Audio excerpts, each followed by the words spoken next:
Welcome back. Um, the next segment, we'll be talking about developing an adaptive grazing management plan. And during the last talk, we talked about what adaptive management is and what grazing is, but here we'll speak a bit more about the plan aspect.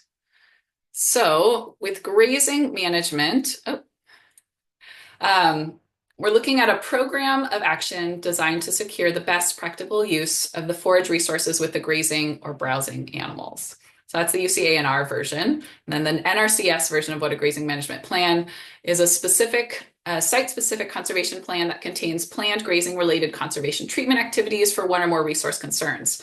And what I appreciate in providing both of those definitions of a grazing management plan is you can see the broad range. And there's a number of different approaches to creating grazing management plans.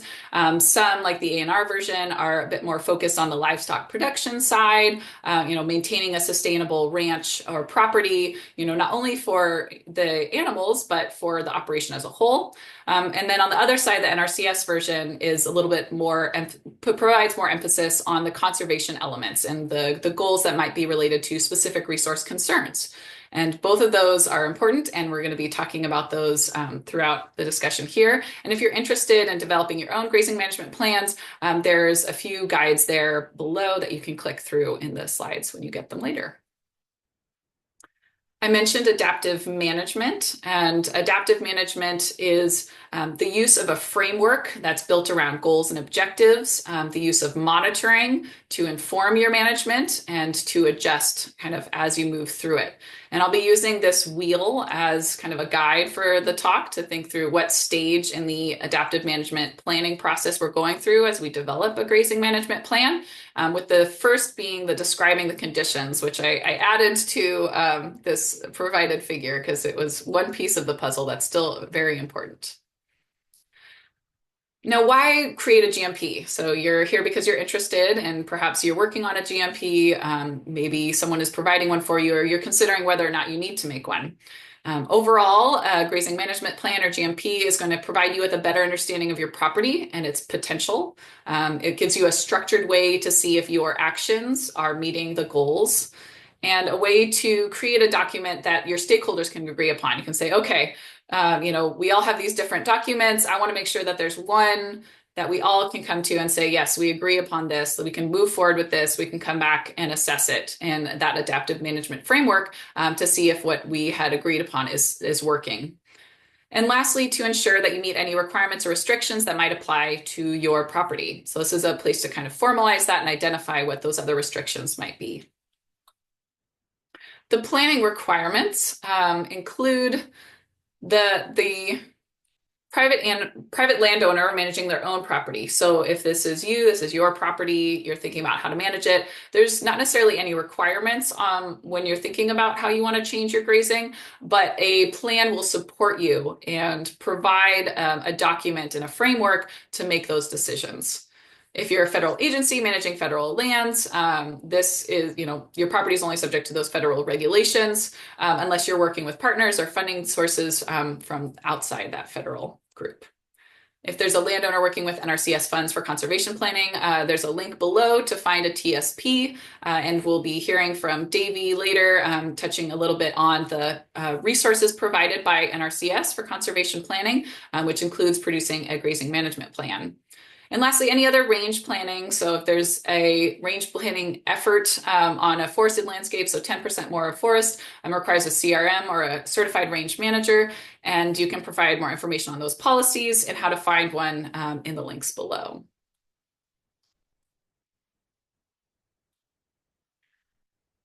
So you've identified that you don't necessarily need a GMP. You're working on your own property. You don't have funds from these government sources, and you just want to see how your grazing's doing.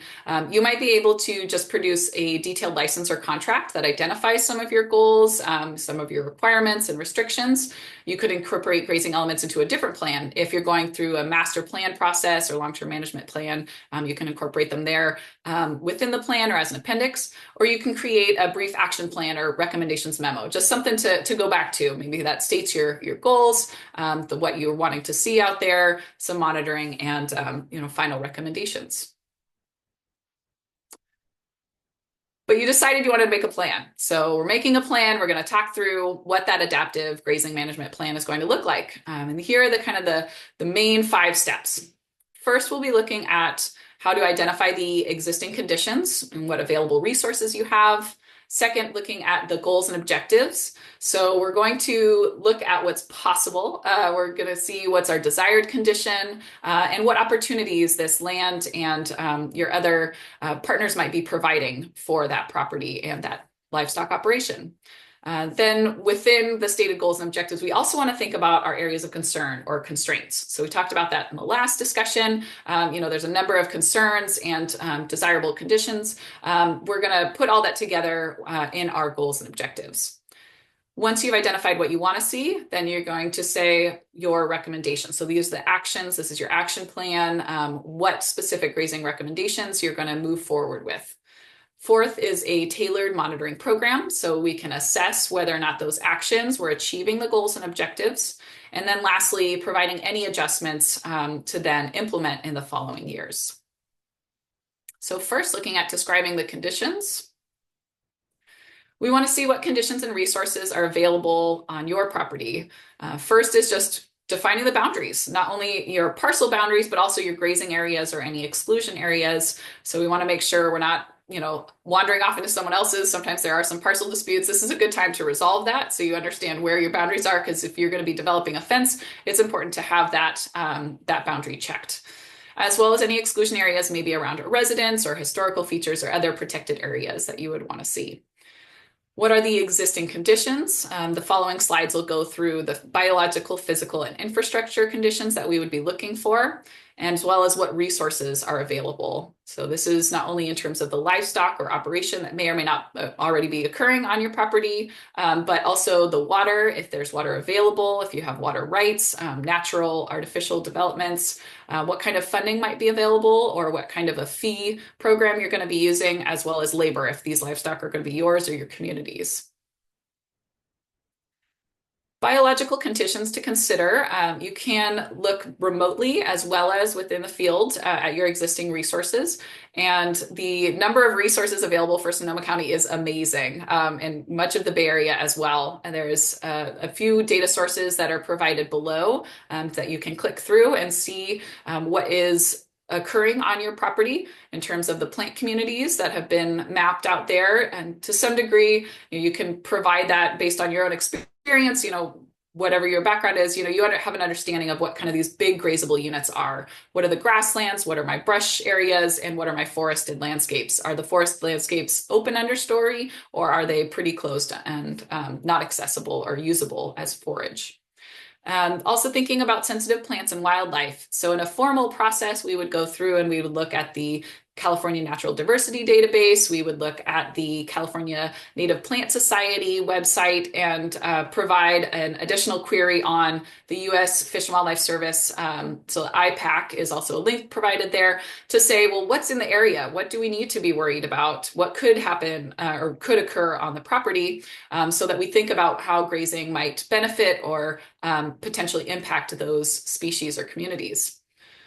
Similarly, we want to see the wetlands and drainages on the property, interested in whether or not there's a listed water body by the Regional Water Quality Control Board, because that might indicate that there's something happening at the watershed scale that might also be affecting our property, as well as those wetlands that we talked about that we either want to protect, enhance, or support specific associated species therein. The forage quality and productivity is also provided. I saw Carolyn saw that for Larry. That was out at Diablo Foothills. So the forage quality and quantity that we want to think about is related to the soils, it's related to the climate, and our management in turn affects what is going to be out there and available. And lastly, the weeds and toxic plants. So this would be primarily a field-oriented exercise. We would be looking at where those weeds are distributed on your property, as well as toxic plants. If you're going to be having livestock on there, you want to know where those are and how problematic that population is.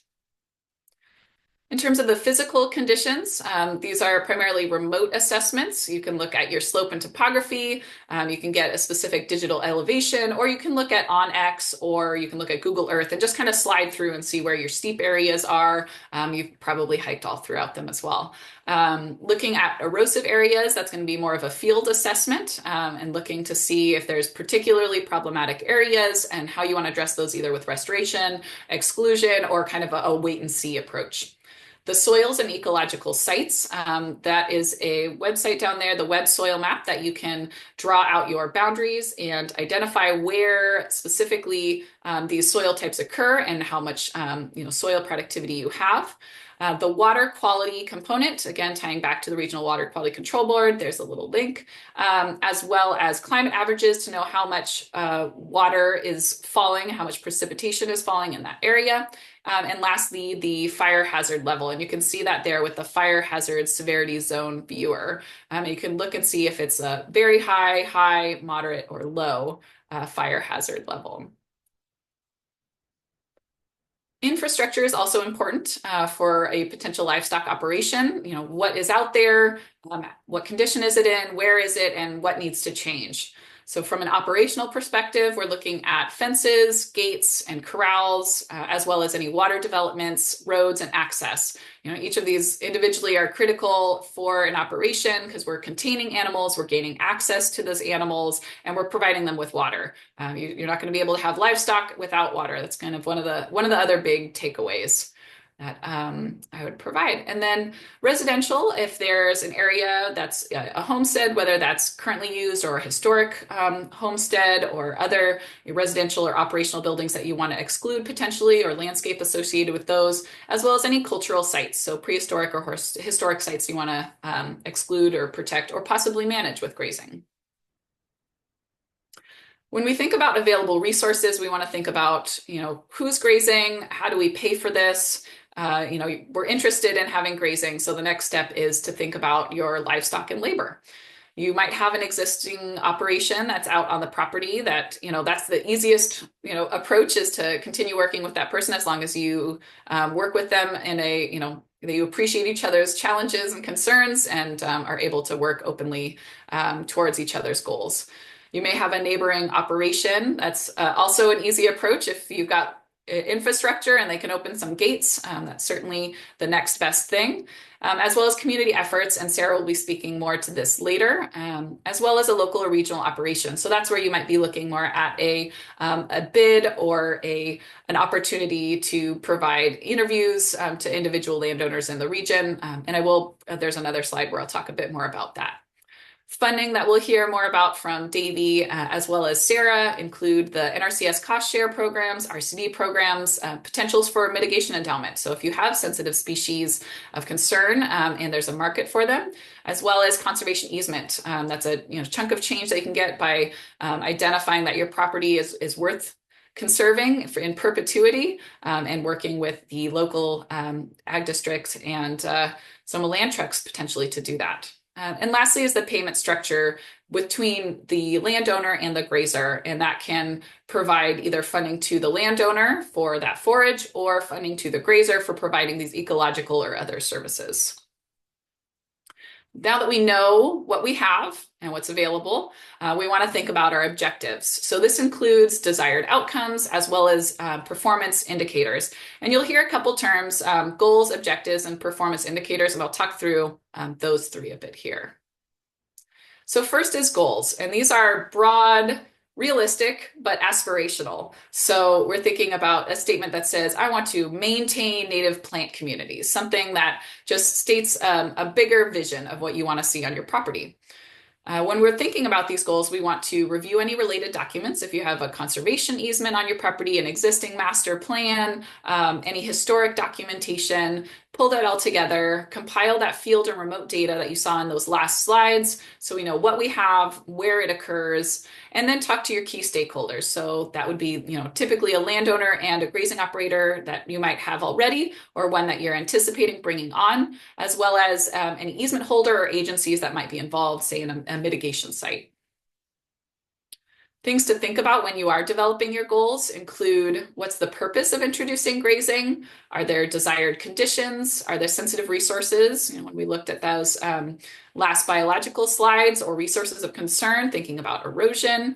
Are there requirements that must be addressed on your property? Are there any priorities between the goals? And Sarah mentioned this too, when we're thinking about, well, we have all of these different goals. They might be, conflicting. What's the timing? I want to time, my herd to get out here for, production of my animals, in terms of the seasonality of the grass production versus, but that timing doesn't align with the fuel reduction. And so we're going to have to kind of compromise, or we're going to have to identify which of those goals is a higher priority. So if we want to say fuel reduction is our top priority, we're going to be orienting our grazing management towards that top priority, while then having a second tier of other goals that might include the wildlife habitat benefits and some of the, the view shed benefits as a secondary benefit there.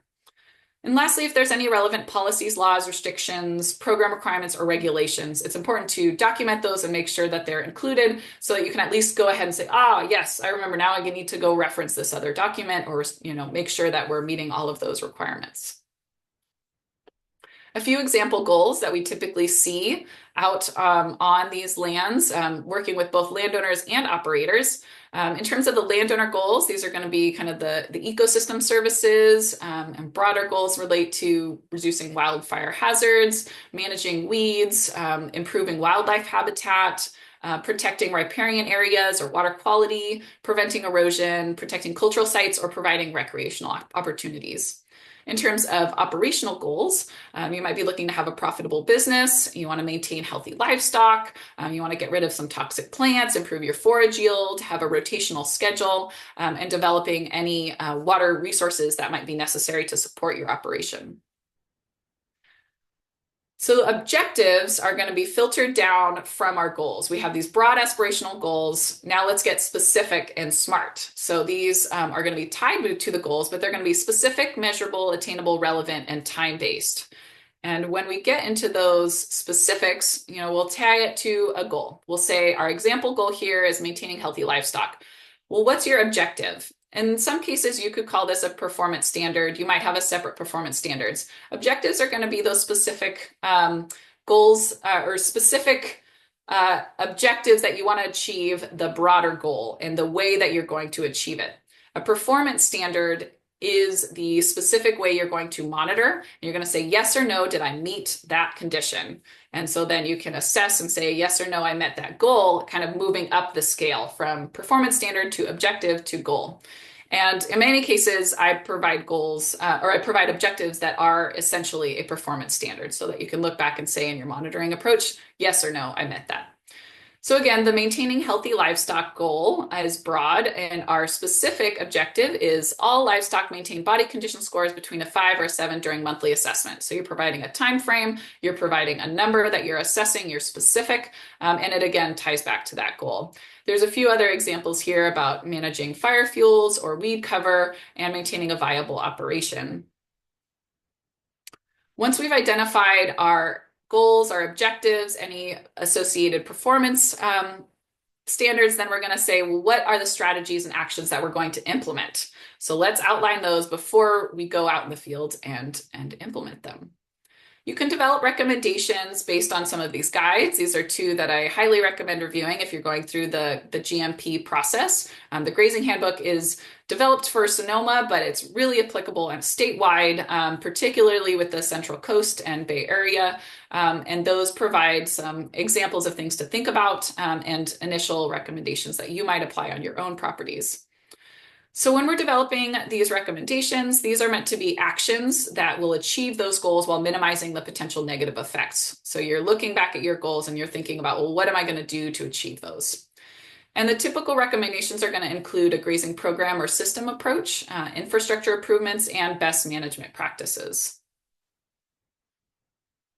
When you're developing a grazing program, you're going to be thinking about the livestock type, the class, the breed, the individuals. We touched on that with the last presentation.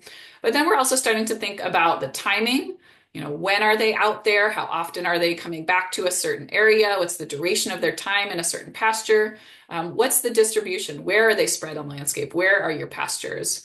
And what's the intensity? So you're going to be looking at your carrying capacity. So how many animals can be supported, across the board on this property? And then the stocking rate. So how many animals are we going to see, like the number of animals in a given herd? Typical grazing systems include, we've got a range from high intensity, short duration, all the way to year-round continuous. So first looking at the high intensity, short duration. So this is a system that is highly managed. You're going to have a large number of pastures. You're going to be moving those animals through those pastures at a quick rate. It also covers kind of this targeted grazing approach where you have these paddocks where the goats or sheep are grazing, or cattle, and then you're going to be moving them through to the next area to achieve the goals for each of those. So in having that much control, you also have a lot of time and material costs. You're having to truck water out, you're having to bring mobile fencing, you have to have a herder, you're having to move those animals, and there's a lot of labor involved as well. So a step back from that is doing a seasonal grazing approach. So this is any period of time less than a year where the animals are out on the property. There might be rotation within that season between pastures. And the benefits of having this seasonal approach is that you can avoid sensitive time periods. You can utilize the peak forage quality. So like we talked about before, when we're thinking about our peak forage quality, we're thinking about that adequate green season. That's, maybe around, say, March to May, depending on the climate, as opposed to the dry forage season where there's inadequate forage and you have to supplement them to get them the kind of nutrients that they need. The cons with using a seasonal approach include you'll need a higher stocking rate to achieve the goals that you wanted to have, that you could have achieved at year-round. And they're also not necessarily achieving the benefits in those off seasons. So if that's, limiting your use in the dry season, then you're not going to have thatch removal at that time period. Year-round rotation involves having livestock on your property and rotated between pastures throughout the year. So you do have some control. So you're moving your cattle through those pastures. Ideally, those pastures have been built with specific goals in mind so that you can manage them for those goals. But the drawbacks are that you need infrastructure, typically permanent infrastructure. You're going to have more labor than a year-round continuous operation. And that's last here because it's the kind of lowest amount of labor that would be required, lowest amount of infrastructure, but it doesn't necessarily meet all of those goals that you have for property. So this involves having livestock on a property in one pasture and not changing your, not moving through different pastures. This is a little bit more of an old school version, the kind of the set it and forget it approach. So you might be able to reduce some of the landscape level weeds and fire hazards throughout the summer. You can select a herd for the specific needs that you have at that site. You can reduce the amount of trucking and, lower labor costs because you're not out there quite as much as you are if you're moving them through. The cons would be an uneven use of forage and higher localized impacts. You'll see examples here on grazing systems, and this is just a useful guide to think about what some of those benefits and drawbacks are, and I invite you to look at it in greater detail as you have the slides available after this. I know this is a bit of a mouthful, jargony looking slide, but I do want to provide, some of the information kind of behind the scenes on that timing for forage and animal needs. What you're seeing here is the comparison of the protein content. So that's that big shaded gray area. So the protein content that's typical in our annual grasslands. And what you'll see is that there's going to be a big peak that moves through the months. And the months are shown at the bottom, and this is a span of 2 years with a couple variations in climate shown. And what we're seeing is that the adequate green season, so kind of that February to April or May or so time period, is when the animals' needs are met by the forage that's available. And again, this is the annual grassland type. And so when we think about the two different typical operations for cattle, you're thinking either a spring calving or a fall calving operation. And those two are shown either in the triangles, which is the spring calving, or the squares, which is the fall calving. And any time that those triangles or squares are not in the shaded area indicates that they're not getting their nutrient needs met by what's available on the landscape. those are periods of time where there needs to be forage and, protein provided for them and supplemental nutrients for them to meet their needs. The way to avoid those white periods is to either move them off the land, so that would be a seasonal grazing approach, and move them off to Nevada or Basin and Range or irrigated pasture. And that way you're really targeting and honing in on that seasonal peak there where they are getting their nutrition needs met, or to have stockers or that as an introduced seasonal use of the high peak of forage. And this is going to vary, depending on what your specific forage is, but overall you can see that so much of this is dependent on, the climate for that year. If you have a dry fall, that's going to reduce the amount of time that you have where nutritional needs are met on the land. If you have an early dry season, again, that's shortening that peak. So it's important to think about, how much that changes on a year-to-year basis, and appreciating the flexibility that you can provide as a land manager that in order to meet the operational needs of your livestock operator. Another aspect of timing is thinking about your specific goals. Much of this is tied to pasture management as well, but you want to think about, in many cases, fuel reduction, riparian vegetation protection, native forbs, weed management, recreation. So these all tie back to that previous presentation, but there's specific goals and objectives you can tie to those. And the timing components include meeting biomass targets before a fire season. If you want to do annual grazing, so that's making sure you have grazing, every year, whether that's seasonal or continuous, to reduce brush encroachment. For riparian protection, you want to avoid summer and fall grazing when they're loafing and browsing in those areas. If you want to increase native forbs, if there's some particular concern where you're concerned where they might be grazing during that flowering or fruiting and seed set stage, you might want to be grazing in the summer, so a dry period. You might want to graze during that early wet season period where they're just germinated but haven't bolted yet, and avoid some of those sensitive time periods if that's deemed necessary for those specific plant species. For weed management, you're going to be targeting palatable stages, vulnerable stages for these weeds. There's a number of guidelines for that in another stage. You'll see that on a different slide. For recreation, again, we've talked about avoiding wet season and using potentially a year-long grazing regime to reduce stocking rates. Distribution is how livestock movement is controlled. We typically think of that as pastures or paddocks, where they are at a given state. So we can have so one pasture to many pastures. You're going to need to have water available in each of those pastures, and that can be natural water, that can be artificial developments. You can think about pastures on an operational scale. There might be pastures where you have a highly accessible pasture for your heifer herd. So these are the cows that haven't been bred yet. It's their first time giving birth. You want them closer so you can check on them more often. You might be breeding them with a separate bull, so you want to have them separated for that period of time. In terms of corral and holding fields, you want to be able to access your corrals. You want to be able to gather your animals and process them on a regular basis as needed. And then you might also consider having a sacrifice pasture. So an area that doesn't have a lot of sensitive resources, where if you're doing a year-long grazing regime, you can do more of that feeding in kind of those late summer and fall months where you're not impacting some of those sensitive resources. There's also potential for a field that you've reserved for use in case of a drought. So an area that you might rotate through on a 5-year basis. So one pasture that is typically left in case there's additional forage needed in particular extreme drought conditions. When we think about pastures, we can also think about goals. We want to say our pastures reflect our goals. And if you can group together sensitive areas, within a pasture, then you can manage them for those resources. This is ideal, not typically going to be the case. You're often going to have competing goals and kind of identify which ones are more likely to be met at a given time. But when you can group them together based on those sensitive needs, and you can time your grazing with them, that's ideal.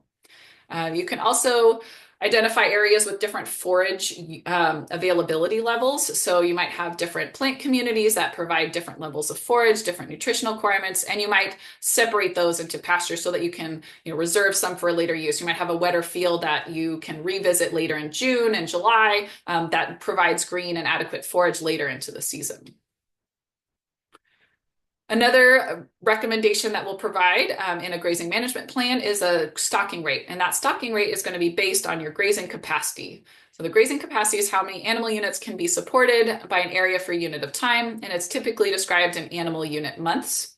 And you can see animal units in this table here of some examples, and they're all related back to a cow with a calf as the standard 1,000 pound cow. But typically, Hereford Angus cows are actually larger, and we're in a 1,200 to 1,300 pound basis. So you'll see shifts in those animal unit equivalents from there. The stocking rate, on the other hand, is the number of animals that are grazing an area at a given time. You'll notice that there's a number of different definitions of stocking rate, but I think that's the most useful for plans.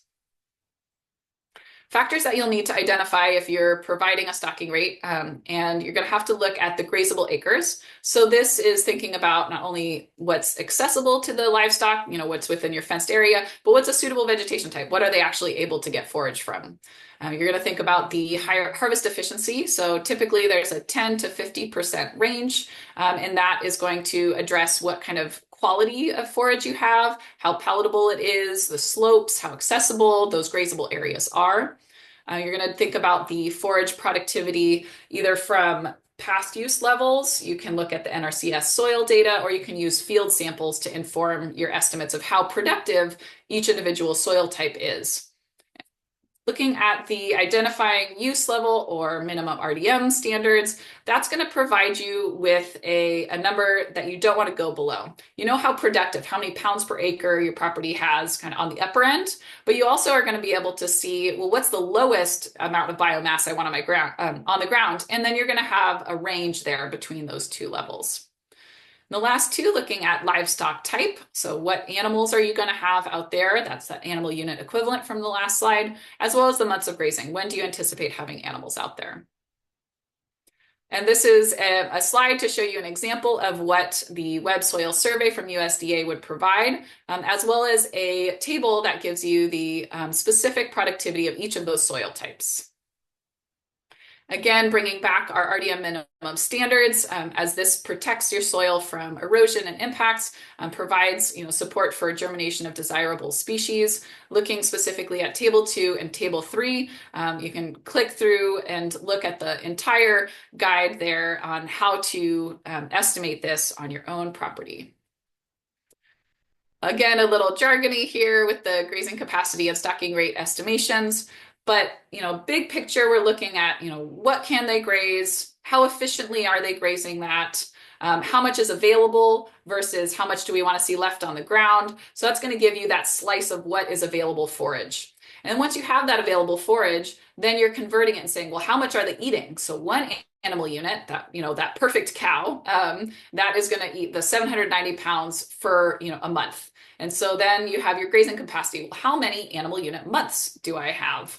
And then once you have that capacity, you'll divide it by the number of months, and you can have the number of animal units that you'd like to see for that duration of time.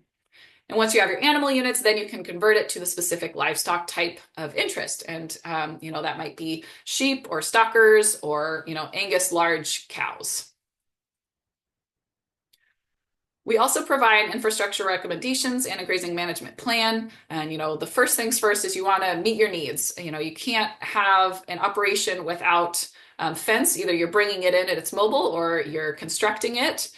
You need to have enough water to meet demands. So you're going to need to have enough natural or developed water, enough stored in a tank to provide enough water in your troughs and refill them as needed. You're also going to need to provide supplemental nutrition as needed. So that's salt licks to meet kind of those micronutrient needs, nutrient tubs to meet macronutrients, so kind of the protein needs. And then you also need to be able to access your livestock. So there's, a variety of ways to get there, but, roads, gates, and certainly being able to load up the specific type of livestock, whether that's calves, where you're taking the calves off after they've been weaned, or if you're moving a larger herd of goats or sheep on and off the land. And then once we've met our needs and we're able to provide for these livestock, secondarily, we want to improve everything where it's possible. So you might need to develop or improve corrals rather than using a mobile unit. You might need to develop water facilities to improve the grazing and get them in the uplands and away from the water, the wetland areas. Or you might want to fence out certain areas or create pastures that better meet your goals. Some best management practices to think about. You want to first look at your goals, and that's going to give you the framework to say, okay, well, what do we need to protect? What do we need to avoid? Look back at that last presentation where there's a number of things, examples that probably apply to your own properties. And then distinguish which ones are going to be requirements and which ones are going to be recommendations. So think about your musts, you must adhere to this standard versus where possible, it would be great to. And that's going to be important for your monitoring approach to say, well, were we complying with all of the must-dos, or did we meet the where possibles, and there's going to be a different response for each of those. Typical best management practices that would be provided include placing supplemental nutrients or water at least 100 feet or at a minimum 33 feet away from wetlands or riparian edges. And there's a buffer guide there from the water boards to reference, as well as thoughts for wildlife. So wildlife escape ramps and the troughs, cleaning vehicles of weed seeds. And there's some additional guides there on weeds. In the NRCS, the technical guides provided there are also available for free use, whether or not you're working with the NRCS. But of course, working with their engineers is always recommended, as well as a rural roads handbook. So if you have sedimentation problems or problematic roads or want to develop roads, it's a great handbook to review. Fuel management is an important component of our activities. And, I have a few slides here that we want to think about when we're thinking about our biomass and the goals that we're trying to achieve in terms of fuel management. And so what you're seeing here is a range of biomass levels all the way from 0. So nothing is on the ground, it's bare dirt, all the way up to over 7,000 pounds per acre. So a very, highly productive peak biomass in the North Coast and Montane. So that generally covers Sonoma. Sonoma's a little bit in between ranges, but a highly productive area would be about 7,000 pounds per acre. If you're going to be ungrazed, it moves from a June peak, so that's that peak standing biomass. It naturally decays and breaks down to about, say, 5,000 pounds per acre. And then once you've grazed it, the average grazed residual dry matter in this region is just around 2,000 pounds per acre. It'll be lower on the inland or more drier sites, but this is kind of those productive coastal areas. And then tied in with these, we also see the flame and fire responses. And this is all based on recent research that I did with others using prescribed fire related to a manipulation in biomass levels to say, well, how much grazing is beneficial for reducing hazardous fuel responses. So we see at 2,500 pounds per acre. So that's above what you would typically see on a grazed site. So an ungrazed area, those flame heights are going to be above 4 feet if you're above that number and below 4 feet if you're below that number. And that 4-foot demarcation line is important for firefighters as it changes the type of response that they will give to a property. So if there's a flame height that's above 4 feet, they need to come in with dozers and more specialized crews. If it's below 4 feet, it can more likely be managed with hand crews and possibly even by that local landowner, and is a much easier fire to deal with. So just grazing at all is going to bring it down below that threshold. And further still, if you're looking at the potential of stopping a fire, so that slide that I showed from the last presentation where you saw at Hopland, the fire moved through and then stopped at a fence line. If you want to start looking at those kinds of effects for fuels, you're looking at 1,250 pounds per acre, where there's a potential, depending on the conditions of that fire, for the fire to be stopped by your pasture management alone. Then further still, if you want to ensure that your area around your house, for example, is protected from fire, you would want to have biomass levels that are closer to 400 pounds per acre. The concern there, and you'll see on the bottom, is that minimum RDM value. So you really don't want to see any grazing to that level without understanding there's going to be effects to your soil health, increased erosion potential, and a decrease in the desirable plant community that you want to see out there. So finding some, opportunities for discussing these goals on a pasture basis. You can then identify around your house. I want to see, fire protection as my key goal around, within couple hundred feet. But then once I have a pasture that abuts that area, I might be looking at grazing to 1,250 pounds per acre so that I have an improved ability to slow a fire. And then once I'm out in the broader landscape, there I'm more comfortable seeing things that are below 2,500 pounds per acre. And so this, is here for your reference if you want to see that. And then here's a little bit of a visual on what that would look like on the landscape.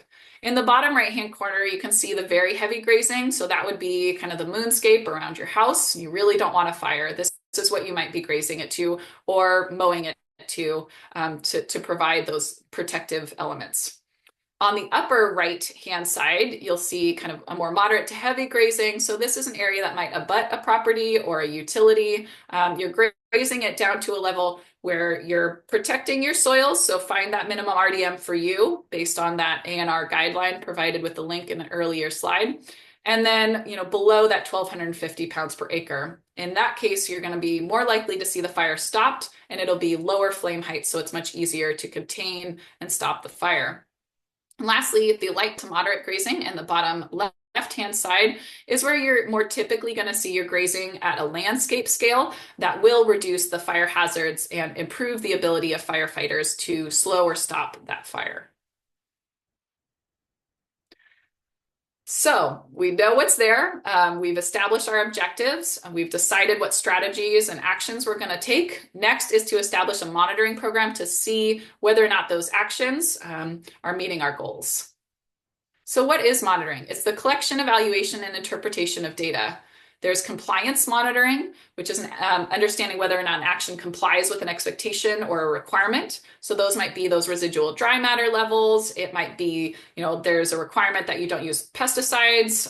There might be an animal unit or stocking rate amount that's a hard limit for you, or certain timing restrictions. The effectiveness monitoring assesses whether or not an action achieves the desired result. So this is a little bit more of a question mark. Did seasonal grazing meet the native forb cover goal that we had?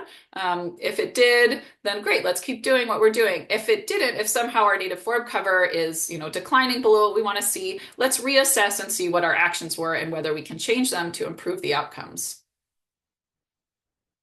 When you're designing a monitoring program, you're going to want to think about the following elements. You'll identify the associated goal or objective.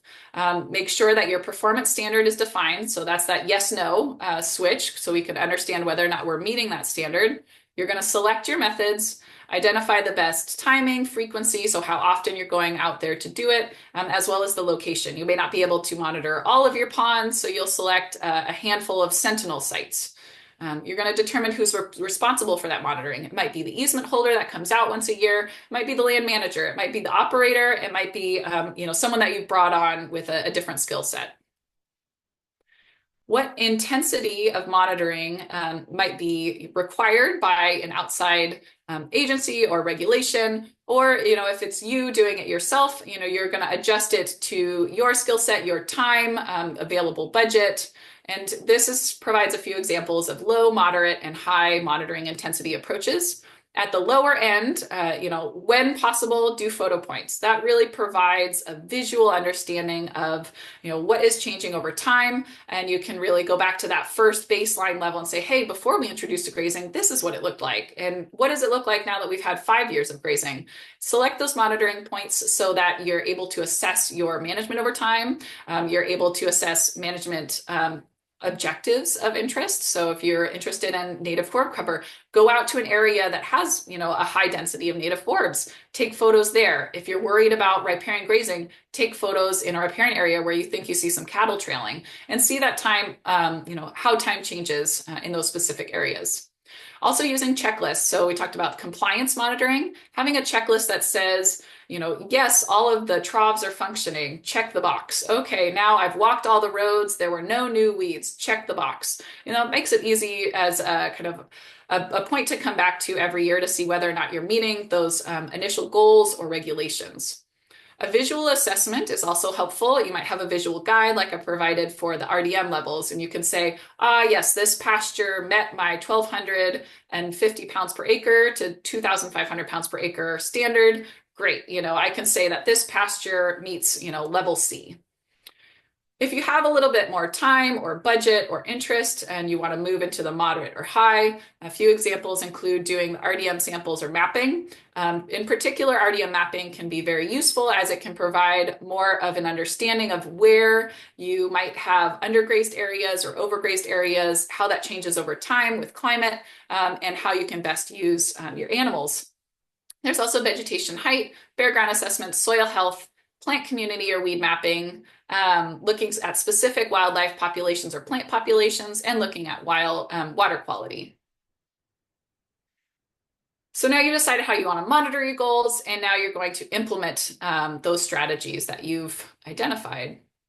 It's important to have a grazing agreement associated with a plan. It should be paired with a formal agreement between the landowner and the grazing operation. That agreement should identify the property resources. So, what does the property consist of? What's available? What infrastructure is available? What's the forage availability? Identify the payment structure. So who is going to be paying who? Landowner paying the operator, or the operator paying the landowner, somewhere in between. Are you outlining the rights, the expectations, any performance standards you identified in your grazing management plan, any restrictions from a conservation easement or other? Are you identifying the monitoring and management responsibilities? Make it super duper clear so everybody knows what's expected before going into an agreement. Options include a lease. So while they're often called leases, more often they're actually licenses, which don't allow kind of unfettered use. A license identifies those specific uses, and then a contract is more typically used in the short term. When you're selecting a grazer, first things first, I mentioned check with your neighbors. That's the easiest. If you get along with your neighbors, if you can work with them, if you like what they're doing on that property, that's your first step. Otherwise, you can reach out to a cattlemen's association or a farm bureau, wool growers association, cooperative extension, RCD, Central Coast Rangeland Coalition for resources on who might be a good fit for you.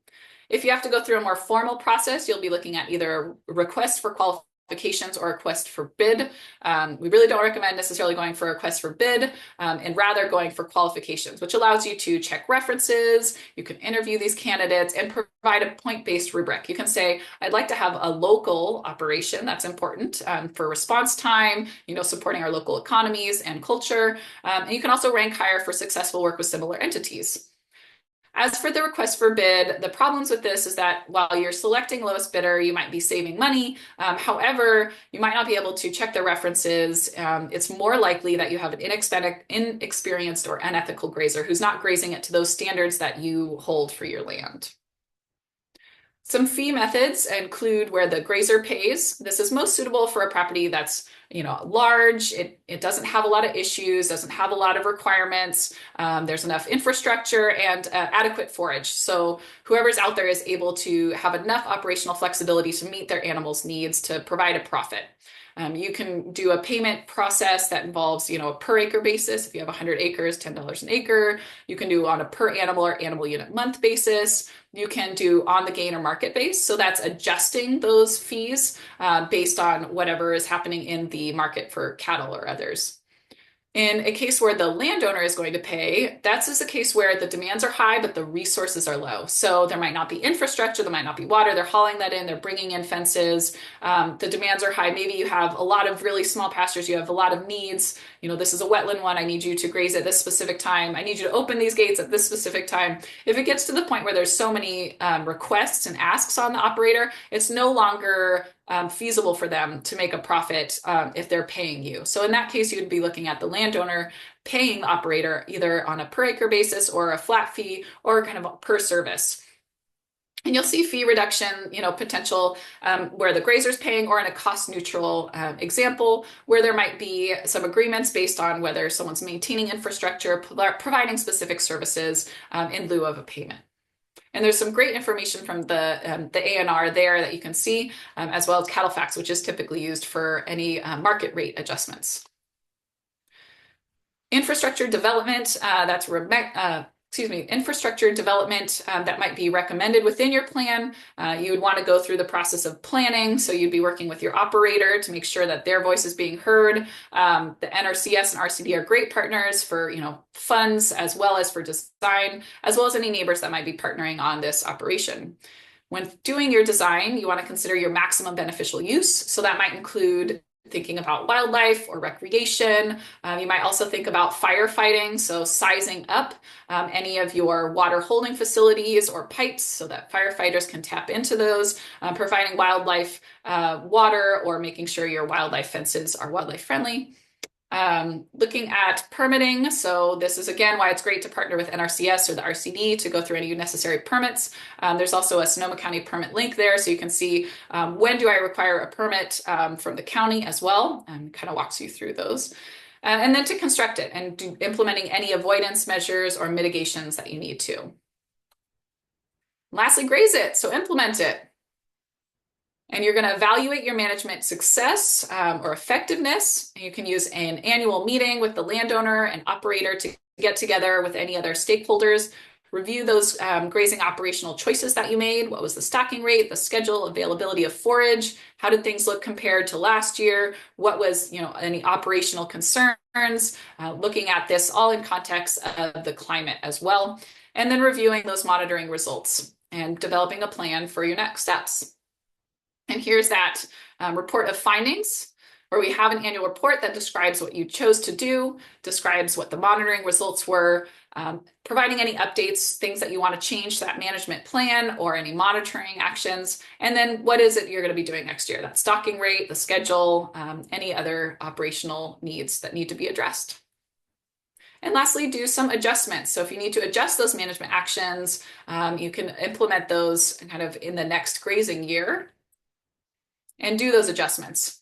So when we're thinking about adjustments, it's so great to have some support prior to making them. And if your initial plan can provide, remedial or contingency actions if a certain monitoring threshold was not reached. So if you have that recommendation already in your plan, you can implement it and know that all the stakeholders are on board before you make that choice. You can also provide information on emergency planning, so for fire or for floods or droughts. When you have an annual report, it provides another opportunity to identify any of those changes you made, adjustments or recommendations that you want to make in the next year. You also have the opportunity to do it in the field and kind of catch up later in your annual report on what those changes were. And lastly, in the future. So you have the opportunity to go back and say, these goals aren't working for us. This isn't possible operationally. I want to change my recommended approach, or I want to change my methods to be more realistic. And here's an example table of some of the contingencies that you might be providing within your plan. These, again, are tied to your goals, those broad statements. They have a performance standard or objective that states, okay, well, what is it? What's the yes, no? Did I meet this? How am I choosing to monitor whether or not I met that standard? And then what are the actions that I should take if it's not meeting my standard? What should I do immediately? Well, okay, so you're not meeting those RDM levels. Is there a different field you can move them to? Okay, let's move them there. What are those short-term actions? Well, maybe we should move nutrients or move troughs, adjust our stocking rates, and then you might want to start planning for some infrastructure changes if this continues to be an ongoing issue. And lastly, just overview your plan on a periodic basis and make sure that the plan makes sense for you. That's typically on maybe a 5 to 10 year basis to revisit with all of your stakeholders and reassess. And with that, I'll take any questions.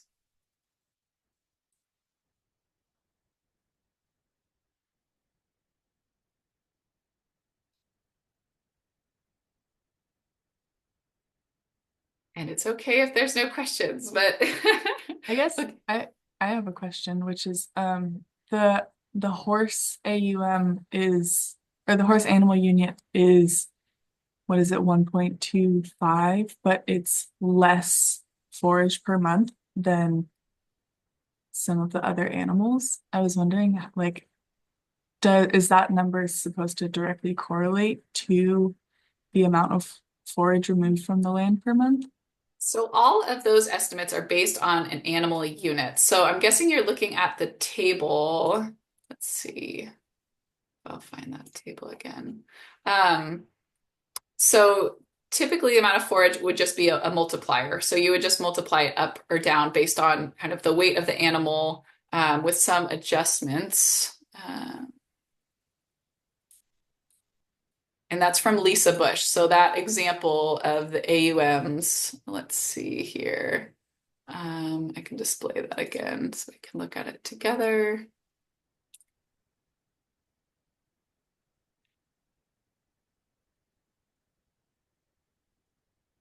Okay, so you were looking here Mhm. at the 1.25.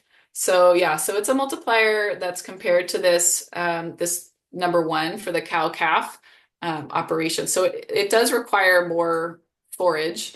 I think there are going to be some differences specifically with horse just because of being a hindgut ruminant. So in terms of what they're eating, there's going to be variations within all of these different animal kinds and classes, but it's all of this, at least this table is based on just that multiplier of the single standard cow with a calf. Thank you.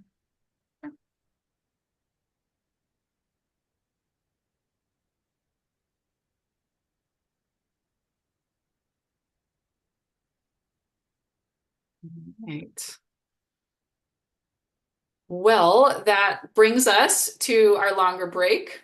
And if there aren't any other questions, we'll be back at 11:15. We'll be hearing from Byron Palmer, Chase and Emma, as well as Sarah, and we'll be talking through kind of different types of grazing. We'll be hearing about cattle, sheep, and goats, collaborative grazing. I think it's going to be a really interesting panel, so definitely make sure to pop on back at 11:15 and we'll be hearing there and look forward to seeing you then.